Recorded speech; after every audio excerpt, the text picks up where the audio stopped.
Good evening to all. First and foremost, I want to welcome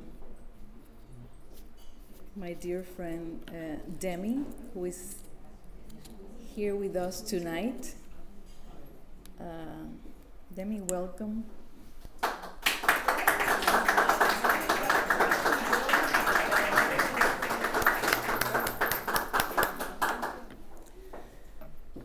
And welcome to the second lecture that we're holding tonight with our dear friend Professor Alejandro Anreus.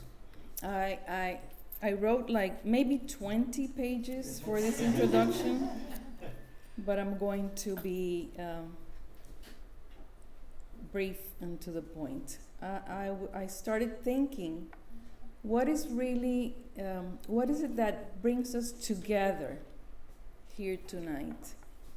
And what is the exact bond that actually unites Ramon and myself to Professor Alejandro, to DEMI, and to our dear friend Gina Pellón, who passed away a few years back? And it's basically, a friend told me, when she came in tonight, she said, there's always magic at Cernuda Arte. Yeah. And it's this magical moment again where the principal things that unite us, that the real bond among us is first and foremost friendship, and then the passion for the arts, specifically for Cuban art in Ramon and in my case, but the arts in general. And then this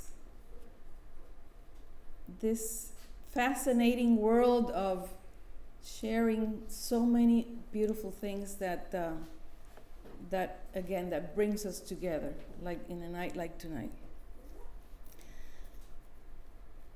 We can tell so many stories about Gina Pellón, who is a fascinating artist, and how we fell in love with Gina's work once we met her, and with her as a person, and how we shared so many beautiful memories back in the day when we used to visit her in Paris, or when she used to come to Miami. We can write a beautiful book about that. Mm-hmm.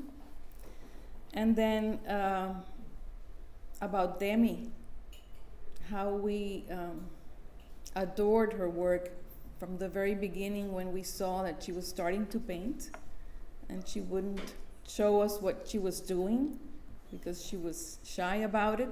And we told her, "You're doing great. This is wonderful work. Come on, keep at it." And she has. And with our dear friend Alejandro Anreus, who's been also a mentor, just as Juan Martinez was in our lives, and all this love for what we do and our passion for Cuban art, that's the most important thing for us. I have a quote here which is very beautiful. It's a quote by Frank Lloyd Wright that says, and I quote, "Talent is good, practice is better, and passion is best." It's all about the passion, my friends. So I welcome you. By the way, this is like, in my book club, we recently reread A Movable Feast by Hemingway. And this tonight, since we had our first lecture yesterday, and the same emotions came up, and all this loving and the friendship, and this is like part 2 of A Movable Feast. So welcome, and with this, my dear friend, come and teach us again some more about tonight, about Gina and DEMI.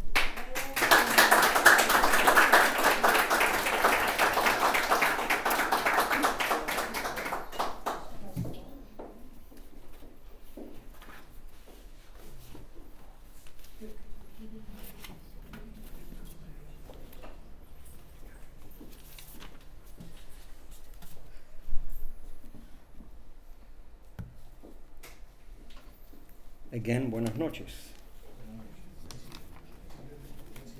Thank you, Nersis, for that introduction, and thank you for not making me cry like Ramon did last night. One gets to a certain age that one has to be very careful. I also want to acknowledge DEMI's presence here, and I will talk at length about her and her art shortly. But I also want to acknowledge the presence of two very dear friends of mine who are spiritual brothers of mine, and that's my dear friend psychologist Manny Perez and El Poetazo Andres Reinaldo. I know all of you know him as a journalist, but I assure you, he's all right as a journalist. But as a poet, hay que quitarse el sombrero. Tonight I will speak about two visionary artists, Gina Pellón and DEMI. What makes artists visionaries? I'm not referring to folk artists or artists like William Blake, whose art comes from strictly spiritual visions, even though spiritual visions are very much an integral part of DEMI's vision. But rather, I'm referring to artists who reveal their visual language and then continue to develop that language in an organic, authentic manner, and do not allow their art to be dictated to or manipulated by the latest fashion. Two such artists are the subjects of my talk this evening, Gina Pellón and DEMI. They share that rare thing in today's world, the integrity of being true to themselves and to their art.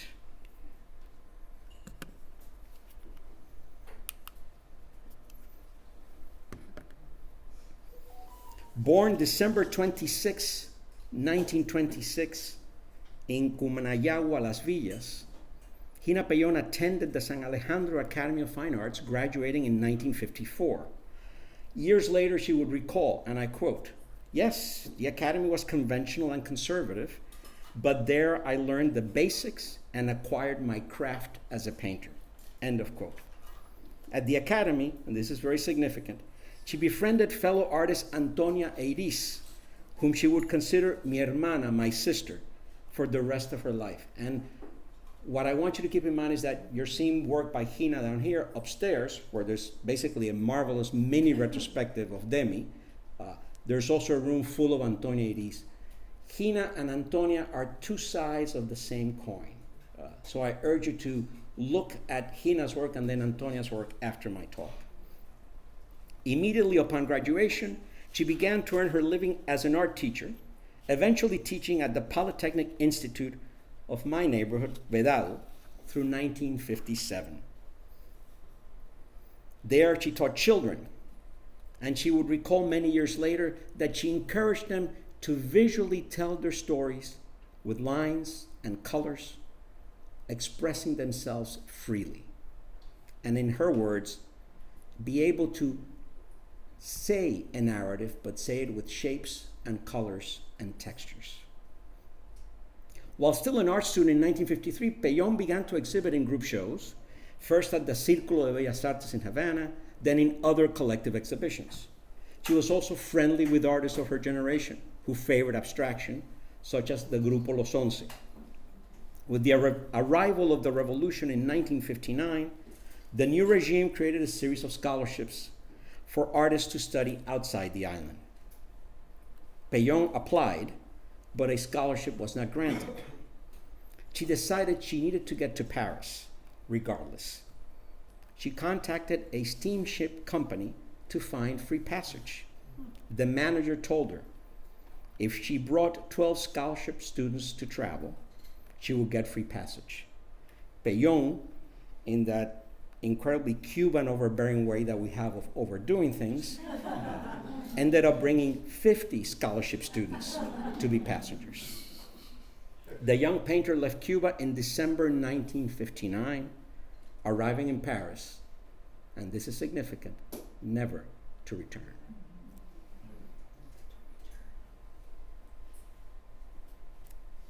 A significant biographical note: a brother of Gina was an opponent of the Castro dictatorship and was a political prisoner for many years. The Parisian stay for these young artists was limited to 3 months by the Cuban government. When Pellón was informed by the cultural attaché in France at the time, Roberto Fernández Retamar, a well-known poet, that it was time to return, she refused. And in her words, "I flatly refused. And in doing so, my opposition to the Cuban government became evident. I remained in Paris, and I became an exile." End of quote. For the past few minutes, you've been looking at 3 photos of Pellón. In the early 60s, in the middle, with fellow artists Ángela Costa León and Joaquín Ferrer, who, by the way, she was briefly married to. And there you can see, going back to Nercy's comment of a movable feast, you can see youth, you can see enjoyment, and you can see the kind of feeling that you have when you're in Paris, right? They're drinking wine, they're smiling. Life is open and in front of them. On each side are photos of Gina at work in her studio in the 1970s, and then intensely at work on a canvas just a couple of years before her death. These 3 photos give us a sense of the woman in her environment, her camaraderie, and most significantly, her joy in the act of painting.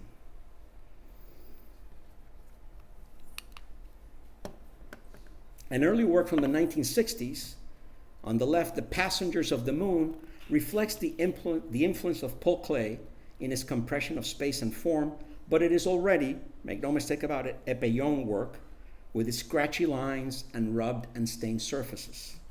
The explosion of colors is around the corner, but it's already evident in the yellows, the reds, and the very subtle touches of blue. Her expressionist vision fully developed by the end of the decade. And next to it, in Dream Window on Petals of 1975, her gestural application of yellows, ochres, blues, and reds bounces off a delicate pale gray background. The figures appear and disappear in the objects, conveying the fantastic as well as the whimsical. In the early 1960s, Pellón would be invited to participate in exhibitions with the artists formerly associated with the CoBRA group, named after the members' home countries' capital cities, Copenhagen, CO, Brussels, BR, and Amsterdam, A. Its leading members were, and you can see from left to right, the Danish artist Asger Horn, the Dutch artist Karel Appel, and the Belgian artist Pierre Alechinsky. The CoBRA artists detested naturalism as well as what they called sterile abstraction. They favored freedom of color and form, violent brushwork, and a distorted figuration inspired by both primitive as well as folk art. Pellón became very close to the Danish painter Asger Horn. She would always refer to him as, he was like an older brother to me. And what is significantly is that she also understood their fusion of radical politics. They had this kind of crazy cocktail of libertarian Marxism and tongue-in-cheek anarchism. Horn would introduce Pellón to galleries in the Scandinavian countries, where she exhibited successfully. In 1986, Pellón recalled, I quote, "When I arrived with my tropical colors to the sober and great tranquility of Scandinavia, it was as if I had brought the sun to them." End of quote.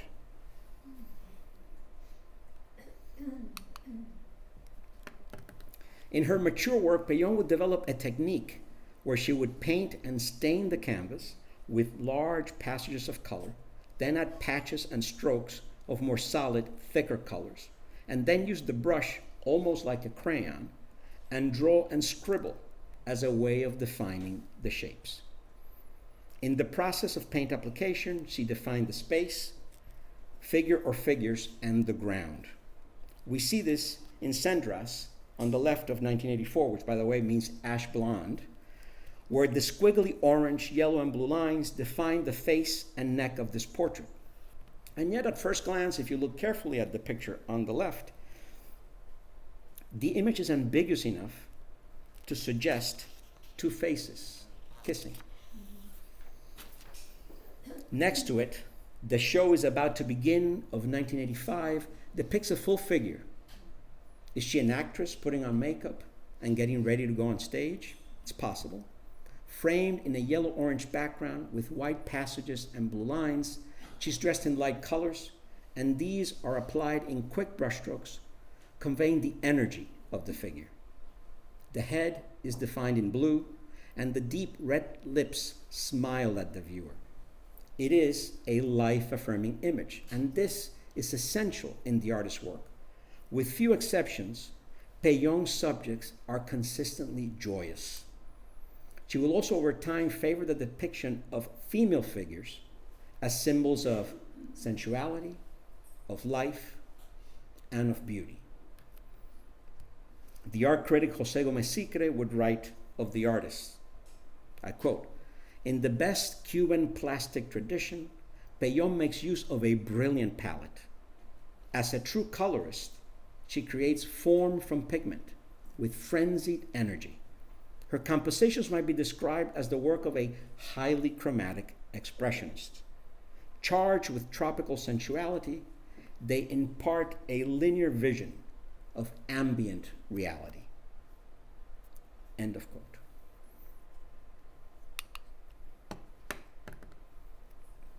But hers is an expressionism charged with happiness, a tropical one, with none of the gloom or angst of the Germans, the Austrians, or the Dutch expressionists. I would say that her expressionism is undoubtedly a fusion of her Caribbean roots with a magnificent cocktail of a very Cuban and very French joie de vivre. Hey, my feeling is if you're going to go through life, that's the best cocktail you can have. Her pictorial language could range from the very elaborate, you're seeing the wind carried by the snow of 92 on the left, with its golden yellow oranges and subtle greens defining the figures with the bright blue lines, to the boldly simple, as in the hat of 2008, where an intense blue background complements the orange-red hat worn by a paler colored figure.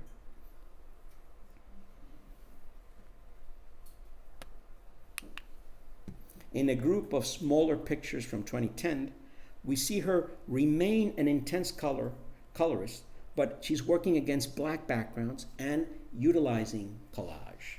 So she was always constantly moving and experimenting.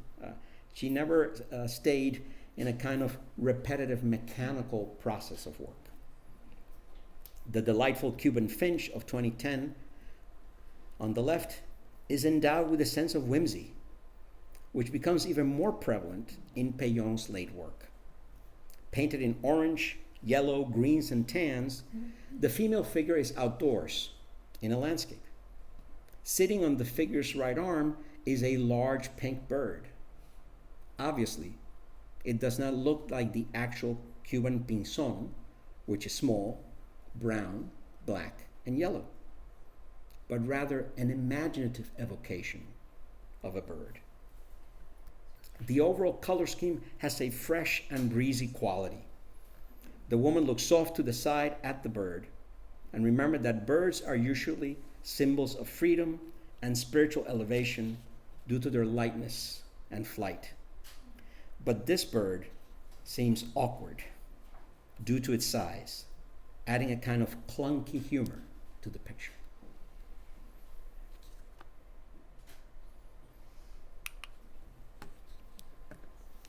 In Starry Night, Pellón pays homage to the history of painting. Not only does she reference Van Gogh's painting of the same title, as well as the view through the composition's window, but she also references the tradition of the recumbent female figure, from Titian to Matisse. Pellón's figure is dressed, not nude, utilizing her clothing for color harmonies of green and red. Her relaxed body and contented face contemplating the evening sky. They are surrounded by blues and purples, oranges and yellows, tans and browns, and red and greens, a multicolored palette that can represent the world as a place of pleasure and enjoyment. Pellón noted, "My painting is a kind of multicolor graffiti. I believe that every artist has preconceived innate ideas, but when an artist goes into the world, the universe unfolds before her. For me, part of this unfolding is trying to capture joy in my pictures." End of quote.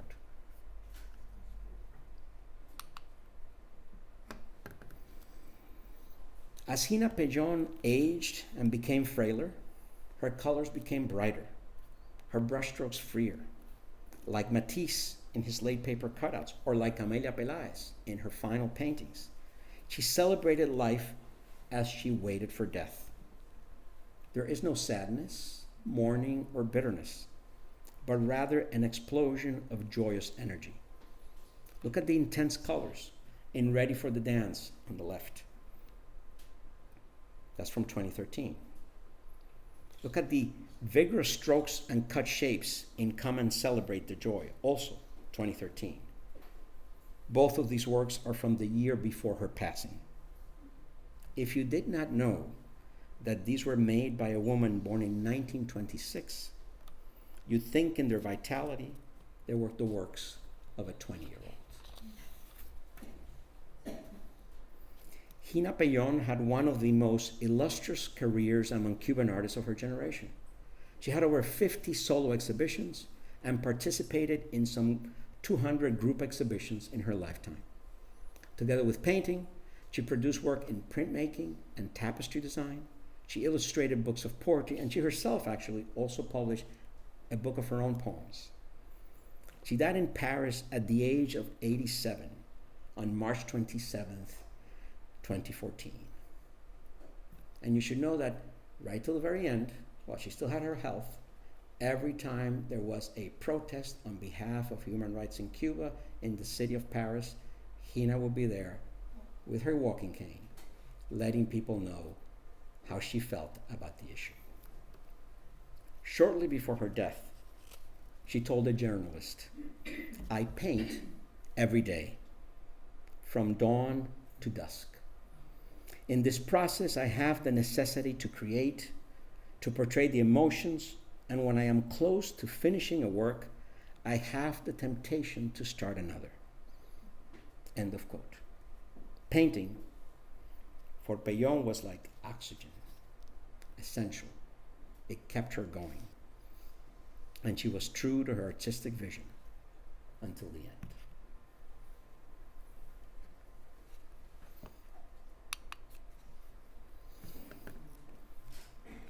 It is very rare for art historians to lecture much on living artists. Even rarer to have them present in the room as they speak. Such is the case this evening. Add to this that I am also privileged enough to call the artist my friend, that I have had a bromance with her husbands for decades, and that I have spent countless hours in her company and studio. And I have done something none of you have done. I have even slept in her studio, next to a large painting in progress, which I will show to you. I slept in the studio, not with the artist. Let's be clear about it. And of course, I am referring to dear DEMI that is here. DEMI was born in 1955 in Camagüey, Cuba, the youngest of 3 daughters. Her father was a career officer in the army who was chief of operations in Camagüey province, and her mother was a housewife who enjoyed raising her family and socializing in their milieu. They were comfortably middle class. This serene, even idyllic life came to an end with the arrival of the revolution in 1959. Her father would be arrested accused of collaborating with the Batista regime, go through a series of trials, found guilty, and executed by firing squad in 1960. This would be a most impactful and traumatic event for DEMI, her siblings, and her mother. 2 years later, DEMI would be sent by herself via Operation Peter Pan to San Juan, Puerto Rico, to live with her father's sister. In a short amount of time, DEMI lost her father to political violence and her mother, sisters, and country due to separation and exile. This added to her sense of loss, one of displacement. She would not reunite with her mother and sisters until they were allowed to leave Cuba in 1971 and settled in Tarrytown, New York. These were difficult years for DEMI. In time, she completed high school in Tarrytown, studied bookkeeping, and began to earn her living in that profession. In 1978, she moved with her mother to Miami, where one of her sisters was already living. She continued to earn a living as a bookkeeper and lived by herself in an apartment on Biscayne Boulevard. But she felt unfulfilled, incomplete. So she took theater classes in the evening at Miami-Dade College and joined the Prometeo Theater Group. Now she had a community of like-minded folks with whom to share an interest in literature, in culture, and the arts. And through this world, she would meet a most significant person in her life. In 1980, and I think you already know who that person is, she met the painter Arturo Rodriguez. And as Lynette Bosch has written in her seminal 2018 monograph on DEMI, I quote, "That meeting was the catalyst of a renewal of DEMI's life," end of quote. Arturo, who in my view is one of the most extraordinary painters of our time, and I should tell that I have finished a monograph on Arturo that hopefully will see the light of day in the next year or two. Arturo became her friend, her lover, her husband, and her teacher. Through an apprenticeship process, not just of art, but of culture and life, DEMI's self-realization and emergence as an artist began. I love their version of Grant Wood's American Gothic. And of course, DEMI in that wonderful studio that is usually my Jesuit cell when I'm visiting them and staying with them. And this wonderful photograph of the two of them in DEMI's studio. The influences on DEMI's art are deep and rich, ranging from the paintings of Arturo Rodriguez to those of the Italian Renaissance, Flemish art, Japanese art, the 19th century painters of fairies, Richard Dadd, you see an example there. But what is significant, and I can't stress this enough, is her absorption and transformation of these various visualities into her very own language from the start. DEMI's artistic vision is grounded in a vision of childhood from the perspective of childhood. And hers is an essentially religious vision too. Hers is a world where innocence and evil come into conflict, where light and darkness collide, where suffering and loss may only be mediated through tenderness and transcendence.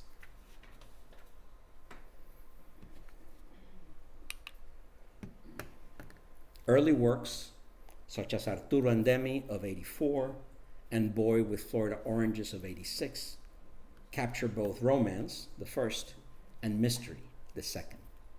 In the self-portrait with her lover and fellow artist, there were sailors' costumes and are in a boat. They're assisted by two duende, fairy-like figures. One holds a parasol over their heads, the other a basket of flowers by DEMI's legs. The colors are both bright and modulated, and there's an attention to subtle details in how the brushstrokes define the forms.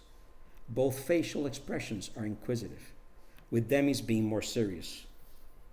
The picture reminds us of those late 19th century photo studio portraits set up in an artificial landscape. It is charming and has an air of romance. Boy with Florida Oranges depicts the type of hairless child we will come to expect from the artist for years to come.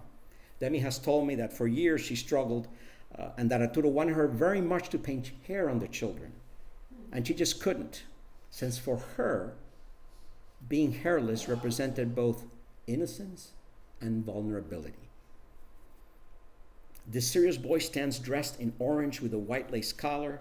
He's against a dark bluish background that turns light on the upper left corner. Placed between a tub-like object and fantastic flowers with tiny dancing and floating oranges that go over his head and into the tub. He manages to be self-contained and stares at us very soberly. Look at the obsessive details, and of course you can actually see the painting upstairs, applied to the flowers.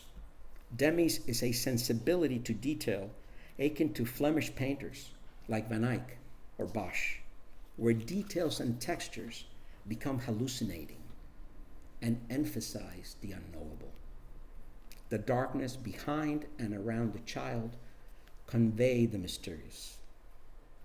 Demi's self-identification with children and their worlds is evident throughout her entire body of work, and she manages to do this with images that are always beautiful while charged with poignancy and pain.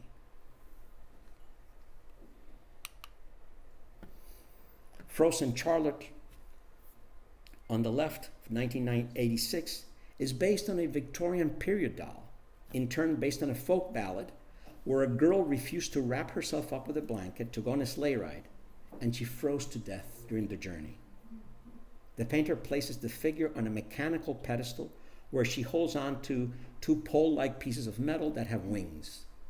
For Demi, these represent her own asthma medicine, which opens up her lungs to breathe. The figure, if you pay close attention, is in a prison cell with a tiny window with bars on the upper left. The color palette is mostly icy blues and whites with pale flesh tones which evoke frigid temperature. It is a painting of loneliness and death, where the artist transforms a Victorian subject into something personal where both she and us can identify with the fragility of childhood. In 1994, a 7-year-old girl was beaten to death by her stepfather in Riviera Beach, Florida, and her body buried 4 days later by her mother and stepfather. This brutal act inspired Demi to paint for Christina Holt on the right. She has told me, "I was so moved by this tragedy. I felt so sad for the abuse and death of this little girl, but I could not paint it until 2 years after it happened." End of quote.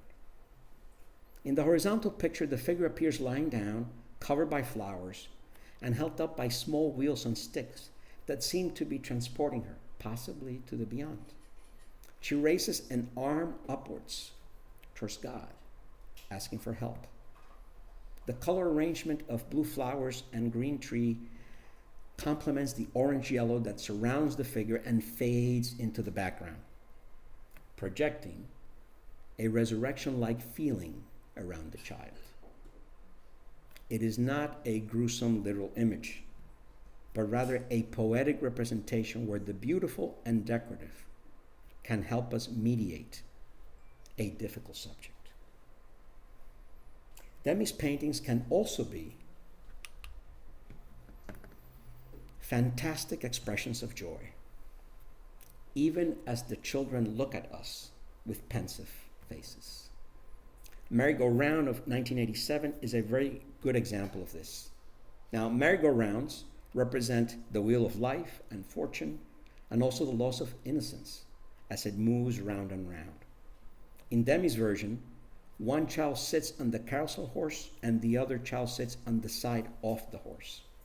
The blue mane of the horse explodes into a profusion of lines that fill the left side of the painting, becoming a sea with fantastic fish. The blue is balanced on the right side with a peacock-like bird, also in blue. The rest of the background is filled with minutely painted small yellow and green leaves. Touches of red on the horse and the pole complement the overall greens, including two green rabbit-like critters. All of the figures are moving through space, achieving a fluttering effect over the entire surface. Traditionally, kites have symbolized prophecy and fate. Depending on the culture, kites can have minimally simple or very elaborate designs. In kites, the children are painted on the kites, are kites themselves, blending with birds and angels soaring through the sky. The bright colors and dense details remind us simultaneously of a rich Byzantine ceiling painting or even a medieval manuscript. The picture is an explosion of shapes and colors that fills us with awe.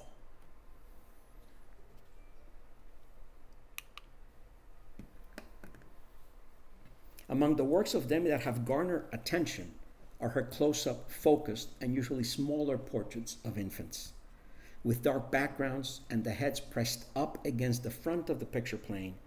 These are among her most austere paintings. In 1987, she painted the series Liquid Life. These were inspired by the Japanese tradition of burying the children of pregnancy terminations in a special cemetery of their own. Liquid Life 3, on the left, is a haunting image. The head is framed by a delicate bow at the top and an intricate pattern of white and blue flowers. Look at the eyes. They have a disconnected look, representing death. More humorous, but no less tender, is Pink Baby with Green Dress of 1990. The pink, chubby flesh contrasts with the green and white circular pattern of the dress and hat.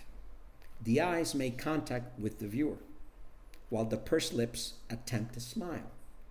The face has that quality of certain infants that look like old men or old women, paradoxically reflecting wisdom and inexperience.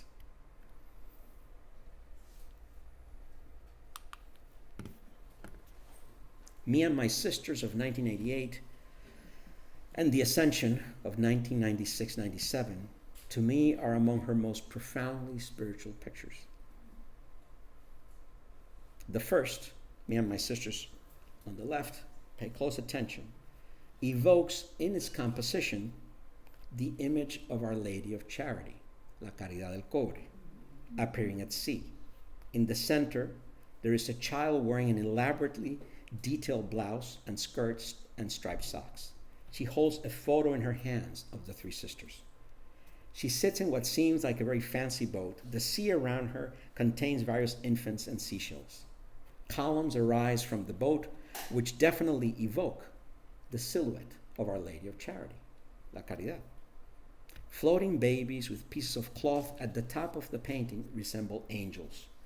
The orchestration of color complements the blue bottom and top of the work with the large orange and yellow area. The painting communicates serenity and transcendence.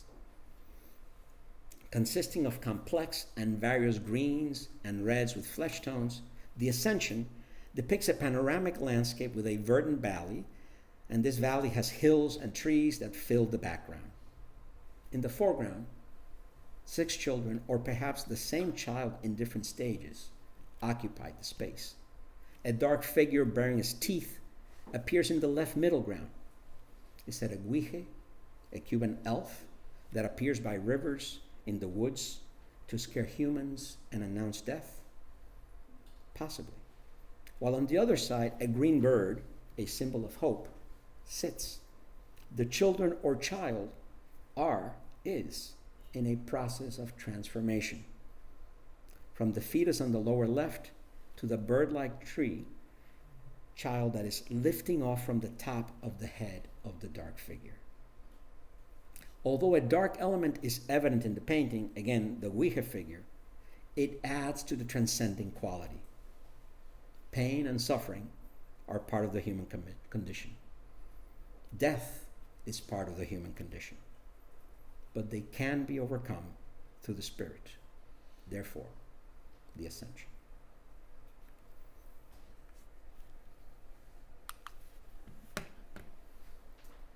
Soulmates and lovers, the artist and her partner, sí, de vez en cuando sale el acento cubano. My wife, who is not Cuban, always says that after I have a couple of drinks, I start to sound like an intelligent version of Ricky Ricardo. I thought Ricky Ricardo was very intelligent, so I don't know what an intelligent version means. Soulmates and lovers, the artist and her partner, fellow painter Arturo Rodriguez, have been a recurring subject for DEMI. In Two Artists, One Love of 2003, they appear floating in a circle of blue flowers. Her head and upper torso lay on his lap while he caresses her hair. They are dressed like children. They are, in effect, children, innocent and pure. They exist in a gentle and secure world, which is their love.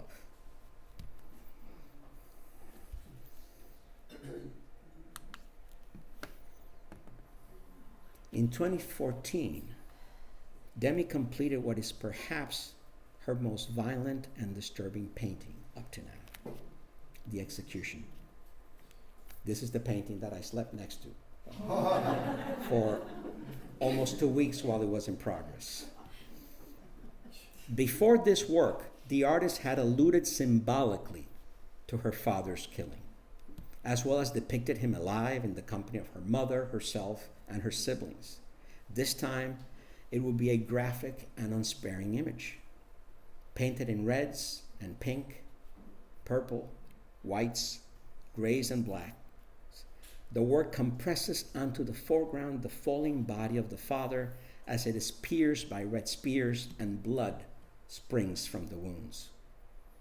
On each side of the body are two screaming figures that represents the artist and her mother. In life, they have both come screaming and crying to their home after the father's execution. In the background, a Ouija, painted in purple, appears with his eyes lifted towards heaven. The purity of the whites contrasts with the violent reds, and the convulsed, screaming heads add a sense of agony that is powerfully painful. And of course, it also reminds us of a secular deposition of Christ, with the weeping women at the foot of the cross. This painting shatters our sense of space and emotional distance. It rattles us with its directness, the way Goya's Executions of the 3rd of May does. Here is the inhumanity of man unfiltered, even more so because it is a part of the artist's lived experience.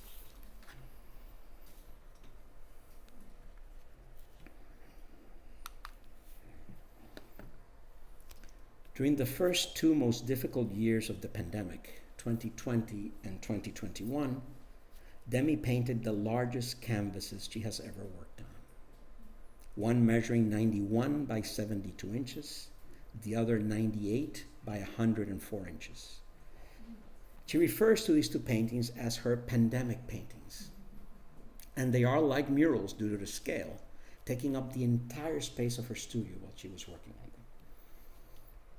They are titled respectively, The Big Storm on the right, that's the largest of the two, and Light versus Darkness on the left. She began with The Big Storm. She would work on it for a week, then take it down and put up Light versus Darkness and do the same. She explained, I quote, "The big storm represents the pandemic. It is a painting with strong winds, pink flamingos flying and flipping over and away in the sky, and everything else that is surrounding them. Children are holding tight to their umbrellas, except one. A child whose umbrella is turned upside down, losing protection.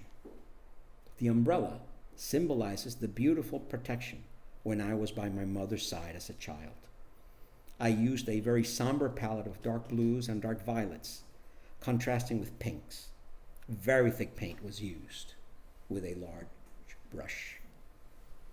End of quote. Light versus darkness is a constant theme in DEMI's work, what she calls, I quote, the vital and constant struggle, again, rooted in her religious vision of the world.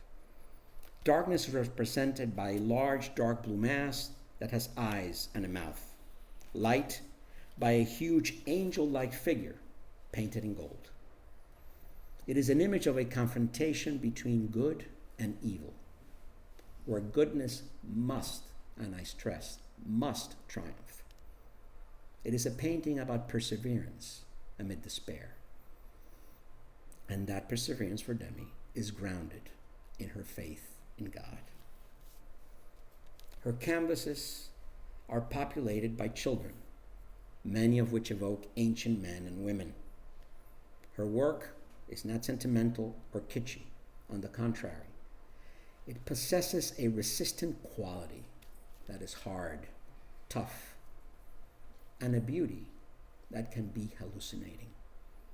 She dismantles sweet and simplistic visions of childhood and provides instead a spiritual reckoning. Her art is in itself a life-affirming struggle that confronts us with its layered textures and orchestrations of rich color, grabbing and pulling us in, shaking and rattling us to illuminate us with its troublesome beauty. Looking at her paintings, I always think of that exquisite line by Emily Dickinson. I like a look of agony because I know it's true.